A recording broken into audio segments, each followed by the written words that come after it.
السلام علیکم اسٹوڈینٹس، آج کا ہمارا ٹاپک ہے ٹو نیشن تھیوری، اور یہ کویشچن بہت امپورٹنٹ ہے جو کافی دفعہ LLB پارٹ 2 ایگزام میں آ چکا ہے۔ چلیں اس کو سٹارٹ کرتے ہیں۔ Introduction.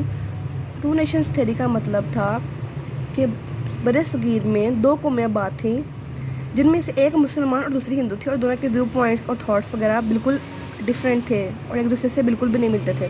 Meaning two nations theory means two different nations who are living in same country with different intention and different ideology۔ یعنی کہ ٹو نیشن تھیوری کا مطلب ہے کہ دو مختلف قومیں جو ہیں وہ اکٹھی آباد ہوں، ایک ساتھ آباد ہوں، جن کے ڈفرینٹ انٹینشنز اور ان کی آئیڈیالوجی بھی ایک دوسرے سے بالکل مختلف ہو۔ Historical view. تو اگر ہم اس کو ہسٹوریکل دیکھیں تو ہمیں یہ پتہ چلتا ہے کہ مسلمانوں کے حقوق جو تھے ڈپرائیو تھے، یعنی کہ ان کے حقوق جو تھے ان کو نہیں ملتے تھے، ان کو کوئی فریڈم نہیں تھی، اور اپنی عبادات بھی صحیح طریقے سے انجام نہیں دے سکتے تھے، کیونکہ ہندو جو تھے ان کے کلچر کو ہارم پہنچا رہے تھے تب اس وقت، کیونکہ وہ دونوں قومیں جو تھی اکٹھی آباد تھی، تو اس لیے مسلمانوں نے الگ ایک نیشن کا سوچا۔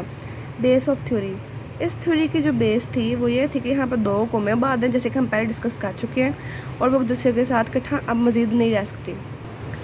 قائد اعظم ویو۔ قائد اعظم بھی اس ویو میں تھے کہ ہندوز جو ہیں وہ مسلمانوں کے ساتھ نہیں رہ سکتے، کیونکہ دونوں کے ڈفرینٹ آئیڈینٹیز ہیں، اس لیے مسلمانوں کو سیپریٹ نیشن ہونا چاہیے۔ Evolution of theory. اس جو یہ تھیوری تھی ٹو نیشن تھیوری، اس کی ایولیوشن ہوئی اس طرح ہوئی کہ جب انڈیا کے جو راجہ سمیر تھا اس نے اسلام ایکسیپٹ کیا، ٹھیک ہے، اور اس کے علاوہ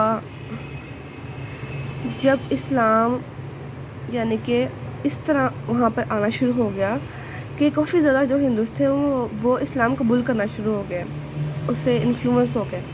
religious difference. Two nation theory کی بیس یہ بھی تھا بیسک ریزن کہ وہاں پہ جو تھا ہندو اور مسلمان جو تھے ان کا جو ریلیجن تھا وہ بالکل ڈفرینٹ تھا۔ ہندوز جو تھے ان کے بالکل الگ ورشپس تھی، مسلمانوں کے بالکل الگ ورشپس تھی۔ ہندو جو تھے وہ ڈفرینٹ گوڈس پر بلیو رکھتے تھے، اور جبکہ مسلمان کا اللہ پہ بلیو تھا، اور سب سے بیسک ریزن یہ تھا۔ ہندو نیشنلزم۔ ایک گریٹ ریزن جو ٹو نیشن تھیوری کا تھا، ٹو نیشن تھیوری کے پیچھے تھا، وہ تھا یہ کہ ہندو نیشنلزم، مطلب کہ وہاں پر ہندوؤں کی نیشنلٹی تھی اور ان کی جو ہندی زبان تھی اس کو نیشنل لینگویج قرار دے دیا گیا تھا، اور جبکہ مسلمانوں کی آزادی کا اور اتحاد کا اور یونٹی کا کوئی بھی اسکوپ نظر نہیں آ رہا تھا اس وقت۔ Cultural difference. تو اس میں یہ ہے کہ مسلمانوں اور ہندو دونوں کا جو ڈفرینٹ کلچر تھا یہ بھی ٹو نیشن تھیوری کا باعث بنا، اور ان دونوں کے درمیان یہ کنٹروورسی بھی عام رہی۔ اور سوشل نارمس، ٹھیک ہے، اور اس میں یہ کہ مسلمانوں کے اور ہندوؤں کے جو سوشل نارمس تھے وہ بالکل ڈفرینٹ تھے، ان کے رول ریگولیشنز بالکل ڈفرینٹ تھی، اور ان کے زندگی گزارنے کے طریقے بھی ڈفرینٹ تھے۔ Educational difference. اور ظاہری بات ہے جب ہر چیز ڈفرینٹ تھی تو ایجوکیشن بھی ان کی ڈفرینٹ تھی۔ جو ہندوؤں کی جو ان کی ایجوکیشن تھی وہ ان کے ریلیجن کے اکارڈنگ تھی، جبکہ مسلمانوں کی جو ایجوکیشن تھی وہ اسلام سے ریلیٹڈ تھی، تو یہ کافی بگ ڈفرینس تھا۔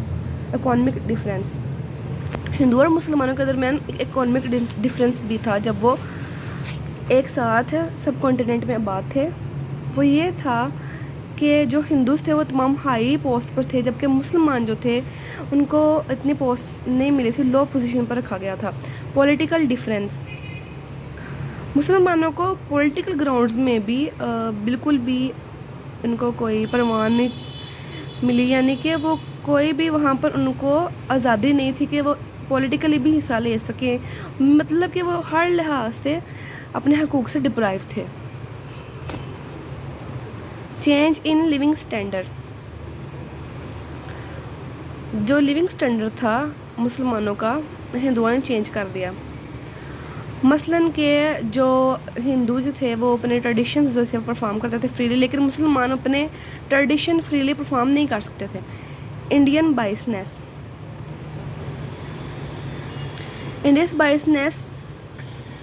ایک جو ہے ٹو نیشن تھیوری جو تھی اس کے ایولیوشن کا جو ہے بگ ریزن تھا۔ جو اے او ہیوم تھا وہ صرف ہندوز کو سپورٹ کرتا تھا جبکہ مسلم وہ کمیونٹی کے اگینسٹ تھا. اسلامک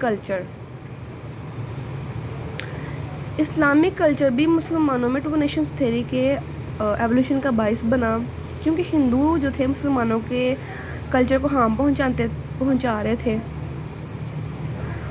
اور مسلمانوں کو اپنی جو ہے فریلی طریقے سے، ان کے آزادانہ طریقے سے اپنی عبادات ادا نہیں کرنے دیتے تھے. اس لیے مسلمانوں نے جو ہے ٹو نیشن تھیوری جو ڈیولپ کی. سو گائز یہ جو تھی ہماری ٹو نیشنز تھیوری، اس کے جو بیسک ریزنس تھے مطلب ایولیوشن کے، وہ میں نے اکثر ڈسکس کر دیے ہیں. اور کنکلوژن میں آپ نے جو پورے ہم نے ٹاپک میں لکھا ہے اس میں سے مین کی پوائنٹس لکھ لینے